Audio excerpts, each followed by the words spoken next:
Hello friends, welcome to my channel concept class. दोस्तों, आज के इस वीडियो में हम यहाँ पर डिस्कशन करेंगे आपकी व्यापम की एमपी पुलिस और एमपीएसआई की एग्जाम जो प्रीवियस ईयर एग्जाम में पूछे गए क्वेश्चंस को यहाँ पर हम डिस्कशन करने वाले हैं, जिसका हम यहाँ पर देखेंगे पार्ट नंबर 10।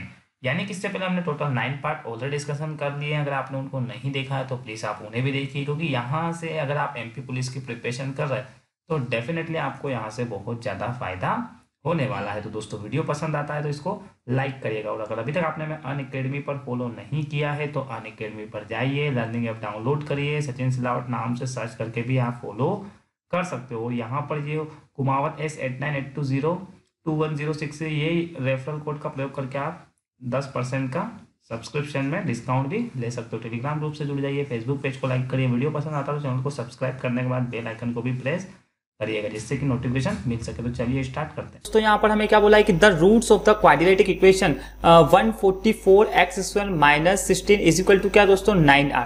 मतलब द्विघात समीकरण दे रखी है आपको, जहां पर 144x² माइनस 16 बराबर 9 के मूल आपको ज्ञात करने, और आपके सामने दोस्तों ऑप्शंस भी क्या है गिवन है। तो दोस्तों इस टाइप के क्वेश्चंस को सोल्व किस तरीके से करना है, सबसे पहले आपको क्या बोला दोस्तों 144x², देन यहाँ पर क्या है माइनस का 16 है इज इक्वल टू कितना दोस्तों 9 है। अब आपको इसको सोल्व करना है और दोस्तों इसके मूल बताना है x के। तो दोस्तों यहाँ पर आप क्वेश्चंस देखोगे तो यहाँ पर क्या है कि 144x² माइनस 16 बराबर 9। तो दोस्तों ये जो माइनस का जो 16 है बराबर के उधर जाएगा तो क्या होगा दोस्तों, सबसे पहले तो प्लस हो जाएगा, तो क्या होगा 144x² बराबर ये 16 और 9 में जुड़ जाएंगे तो कितने हो जाएंगे दोस्तों 25 हो जाएगा। अब यहाँ पर आपको पता है कि 144 जो है वो x² के साथ जुड़ा हुआ है, तो दोस्तों यहाँ पर क्या होगा x² बराबर 25 और ये 144 मल्टीप्लाई में तो इधर आके क्या होगा दोस्तों डिवाइड में हो जाएगा। अब यहाँ पर आपसे क्या पूछा है कि x के मूल ज्ञात करना है, मतलब दो मूल निकल के आएंगे x के, वो आपको बताना है। तो यहाँ पर आपको पता है कि x² है, तो अगर स्क्वायर हटता है तो क्या होता है दोस्तों अंडर रूट हो जाता है, तो कितना हो जाएगा दोस्तों 25 डिवाइड में कितना हो जाएगा 144। अब यहाँ पर दोस्तों क्या होता है कि जब रूट में संख्या हो तो हमें क्या बाहर निकालना पड़ता है, तो 25, तो इसको क्या लिख सकते हैं 5 गुणे 5 और 1 to 44, मतलब ये किसका हो जाएगा दोस्तों 12 का। तो x बराबर कितना आएगा दोस्तों 5 डिवाइड में कितना हो जाएगा दोस्तों 12। लेकिन दोस्तों जब भी आप अंडर रूट से बाहर संख्या निकालते हो तो या तो वो प्लस की हो सकती है या माइनस की हो सकती है। तो दोस्तों आपका आंसर क्या होगा, प्लस या तो प्लस का 5/12 हो जाएगा या माइनस का कितना होगा दोस्तों 5/12। जो मतलब x के जो मूल होंगे वो फिक्स नहीं है, या तो प्लस के भी हो सकते हैं या माइनस के भी हो सकते हैं। तो बस आपको क्या करना है ऑप्शन चेक करना है। तो यहाँ पर देखो थर्ड वाला ऑप्शन में क्या है, प्लस का 5/12 और माइनस का 5/12, मतलब आपका ऑप्शन थर्ड क्या होगा सही आंसर होगा। दोस्तों इस टाइप के क्वेश्चन में आपको इसी तरीके से सोल्व करना पड़ता है। नेक्स्ट क्वेश्चन दोस्तों यहाँ पर क्या बोला है कि एक आदमी अपने धन का 12 सही 1/2% क्या करता है दोस्तों खो देता है। बची हुई राशि का 70% खर्च करने के बाद उसके पास 210 रुपए क्या बचते दोस्तों शेष बच जाते हैं, मतलब रिमेनिंग जो बचते हैं वो कितने बचते हैं 210 रुपीज बच जाते हैं। तो आरंभ में उसके पास कितने रुपए थे वो आपको फाइंड करना है। दोस्तों सबसे पहले क्वेश्चन बोला है कि एक आदमी क्या करता है अपने धन का 12.5% खो देता है, बची हुई राशि का 70% खर्च कर देता है, उसके बाद उसके पास रिमेनिंग जो है 210 रुपए बच जाते हैं। तो यहाँ पर आपको आरंभ में कितने रुपए थे वो बताना है। तो दोस्तों हम यहाँ पर मान लेते कि प्रारंभ में उसके पास क्या थे x रुपए थे, ठीक है। अब यहाँ पर दोस्तों मैंने आपको बताया कि जब भी परसेंटेज में बात होती है तो कमी की बात हो तो घटा दो, वृद्धि की बात हो तो जोड़ दो। अब यहाँ पर क्या बोल रहा है कि 12.5% खो देता है, तो अगर मैं 100 में से ये क्या मतलब यहाँ पर है 12 सही 1/2, तो ये दोस्तों ये क्या होता है, इसको हम ऐसे भी लिख सकते हैं 12.5। एक की बात है 12.5, ये क्या आधा है मतलब 1/2 मतलब आधा। तो दोस्तों 100 में से 12.5 को आप माइनस करोगे तो कितना आएगा दोस्तों 87.5 हो जाएगा। इतना समझ में आया। और परसेंटेज हटेगा तो डिवाइड में क्या होगा 100 हो जाएगा। चलो ठीक है, ये तो समझ में आ गया। आगे क्या बोला है कि बची हुई राशि का 70% खर्च करता है, तो यहाँ पर भी आपको 100 से ही कंपैरिजन करना है। तो 70% खर्च करेगा तो बच कितना जाएगा 30% बच जाएगा, तो 30 बाई कितना हो जाएगा 100 बराबर कितना बच रहा है रिमेनिंग जो है वो है 210 रुपीज बच जाता है। तो यहाँ से आप क्या कर सकते हो दोस्तों x की वैल्यू को फाइंड आउट कर सकते हो। यहाँ पर दोस्तों या तो एक काम करिए, चलो हम इसको लिख लेते हैं, x बराबर कितना हो जाएगा 210 गुणे में हो जाएगा 100, ये जो ये डिवाइड में तो बराबर की तरह के क्या होगा दोस्तों मल्टीप्लाई में ये भी क्या हो जाएगा 100। अब यहाँ पर ये जो है ये क्या हो जाएगा दोस्तों, डिवाइड में हो जाएगा। तो 87.5 मल्टीप्लाई 30 और ये पॉइंट हटा के ऊपर एक बार और 0 बढ़ा लीजिए। अब यहाँ पर देखिए दोस्तों 30 से 210 को कैंसिल करेंगे तो 7 बार कैंसिल होगा। अब यहाँ से 25 से इसको कैंसिल कर लो दोस्तों, तो 25 से 100 को कैंसिल करेंगे तो 4 बार। उसके बाद ये 875 है दोस्तों, तो देखो 25 से कितनी बार कैंसिल होगा, 25 3 75, बच जाएंगे कितने दोस्तों यहाँ पर 12, 25 पंजे 125 मतलब 35 बार कैंसिल हो गया। अब ये 7 से 5 बार, देन इसको 5 से डिवाइड करेंगे तो कितनी बार कैंसिल होगा दोस्तों, ये 5 से 200 बार। तो यहाँ पर क्या है 4 गुणे में 200, तो x की वैल्यू कितनी आ गई दोस्तों 800 रुपए। मतलब जो प्रारंभ में हमने जो मूल्य माना था वो कितना माना था x, और पूछा भी क्या है आपको कि आरंभ में उसके पास कितने रुपए थे, तो जो प्रारंभ में उसके पास थे 800 रुपए। मतलब आपका ऑप्शन भी क्या होगा दोस्तों, सही हो जाएगा यहाँ से। अगला क्वेश्चन दोस्तों नेक्स्ट ये बोला है कि एक जनरल अपने सैनिकों को पूर्ण वर्ग वाली पंक्ति में व्यवस्थित करता है। मतलब दोस्तों क्वेश्चन में बोला है कि एक जनरल जो है अपने सैनिकों को पूर्ण वर्ग वाली पंक्ति में क्या करता है, व्यवस्थित करता है। ऐसा करने पर वह पाता है कि 60 सैनिक बच जाते हैं। मतलब ऐसा करने पर वह क्या पाता है कि 60 सैनिक बच जाते हैं। यदि कुल सैनिकों की संख्या 8160 है तो प्रत्येक पंक्ति में सैनिकों की संख्या क्या है। मतलब दोस्तों सबसे पहले तो क्वेश्चंस में आपको बोला है कि एक जनरल क्या करता है, अपने सैनिकों को पूर्ण वर्ग वाली पंक्ति में व्यवस्थित करना चाहता है। मतलब जो पंक्ति जो होगी वो क्या होगी, पूर्ण वर्ग, मतलब स्क्वायर होगा, वो किसी न किसी का क्या होगा, स्क्वायर होगा। ऐसा करने के बाद क्या होता है कि 60 सैनिक बचने चाहिए उसके पास। और यहाँ पर कुल जो टोटल सैनिक है, मतलब यहाँ पर क्या है दोस्तों आपके सामने टोटल जो सोल्जर्स है वो कितने दोस्तों, यहाँ पर 81 कितने हैं 60, ये टोटल है। अब यहाँ पर बोला है कि टोटल में से 60 सैनिक बचने के बाद क्या होना चाहिए, पूर्ण वर्ग। तो यहाँ पर सबसे पहले तो टोटल में से अगर मैं -60 कर लूँ तो मेरे पास कितने बच जाएंगे, यहाँ पर बचेंगे 8100।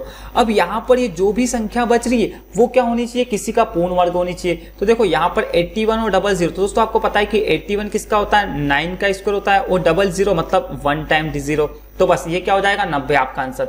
मतलब डी वाला आंसर क्या होगा दोस्तों, यहाँ पर सही होगा। क्योंकि यहाँ पर देखिए दोस्तों ये जो पूर्ण वर्ग वाली जो पंक्ति है वो क्या होगी दोस्तों, देखो 90 का स्क्वायर करेंगे तो क्या होगा 8100 हो जाएगा। ये क्या है, पूर्ण वर्ग है, क्योंकि 8100 क्या है, एक पूर्ण वर्ग है। और यहाँ पर आपको सामने क्या दोस्तों 60 शेष बच रहे, जबकि 8160 तो 60 रिमेनिंग भी बच रहे हैं। बस तो आपका जो क्वेश्चन है ट्रू हो रहा है, तो मतलब आपका फोर्थ वाला ऑप्शन क्या होगा, यहाँ पर सही होगा।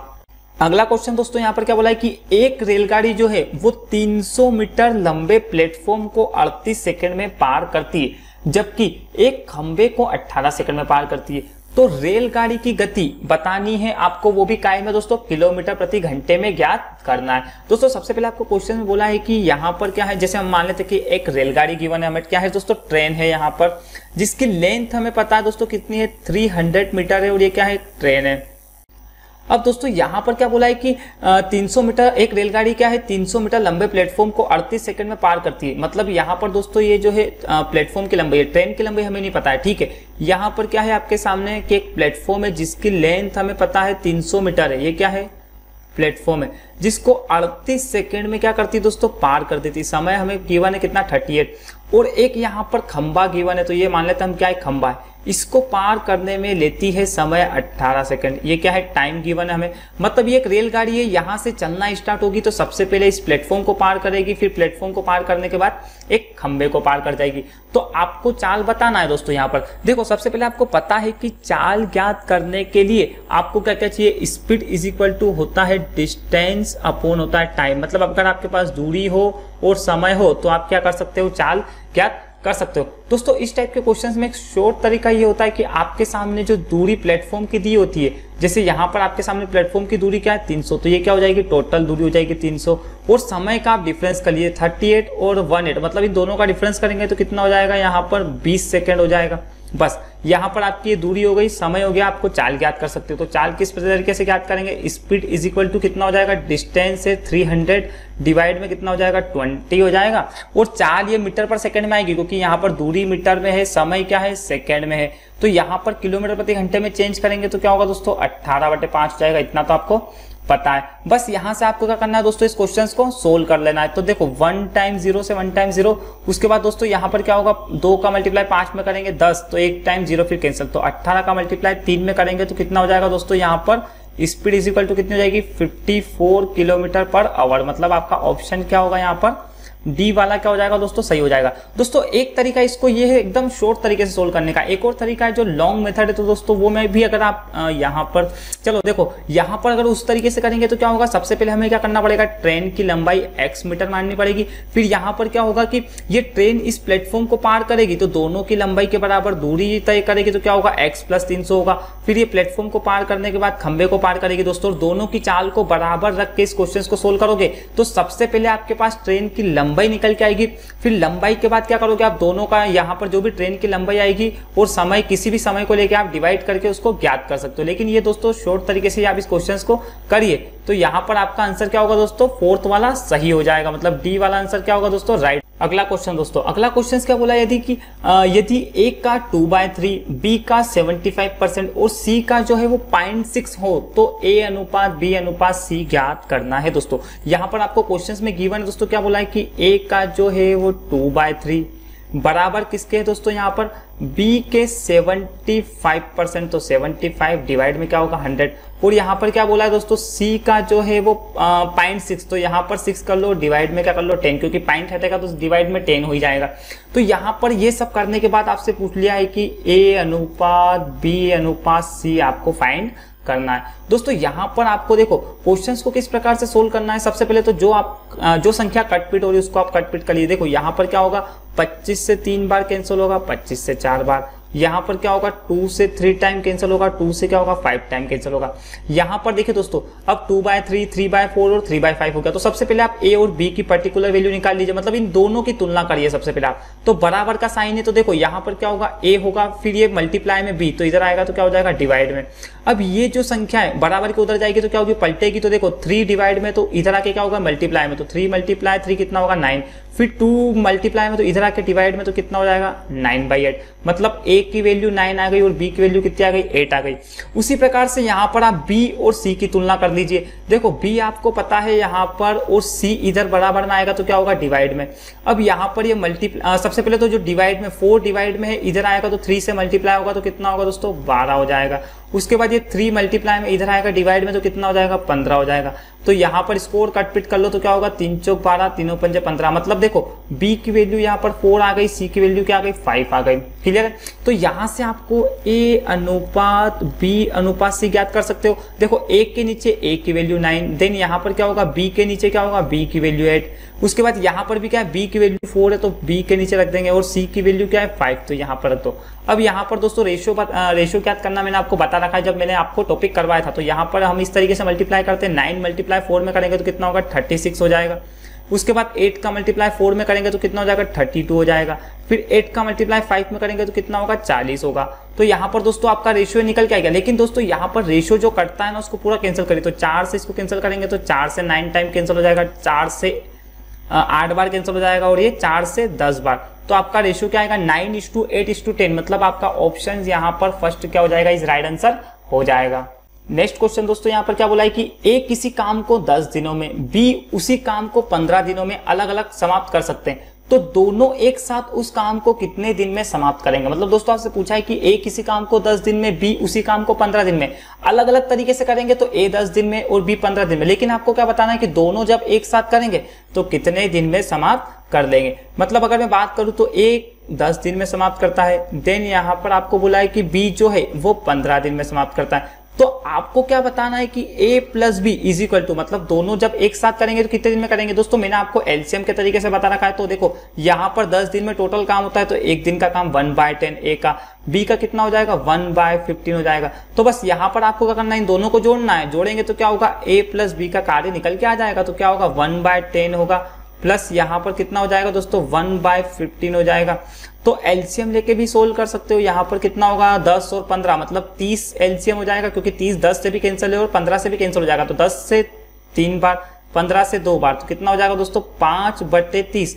इसको सोल्व करोगे तो कितना आएगा 1/6, और जो भी संख्या आती है उसको पलटना पड़ता है। मतलब लास्ट में आंसर क्या होगा 6। तो यहाँ पर आपका ऑप्शन नंबर क्या हो जाएगा दोस्तों, सेकंड इज राइट आंसर हो जाएगा। तो दोस्तों आई थिंक मुझे लगता है कि ये वीडियो आपको अच्छे से समझ में आया होगा। अगर ये वीडियो आपको पसंद आता है तो प्लीज लाइक करें, शेयर करें और कमेंट करें। और अगर दोस्तों अभी तक आपने हमारे इस चैनल को सब्सक्राइब नहीं किया है तो जल्दी से वीडियो के नीचे एक रेड कलर का सब्सक्राइब का बटन दिया उसको दबा दीजिए दोस्तों, पास में बेल आइकन दिया उसे भी प्रेस कर दीजिए। इससे क्या होगा, मैं जो भी वीडियो अपलोड करूंगा उसके सभी नोटिफिकेशन आपको मिल जाएंगे। और दोस्तों आप हमें अनअकैडमी पर भी फॉलो करिए, क्योंकि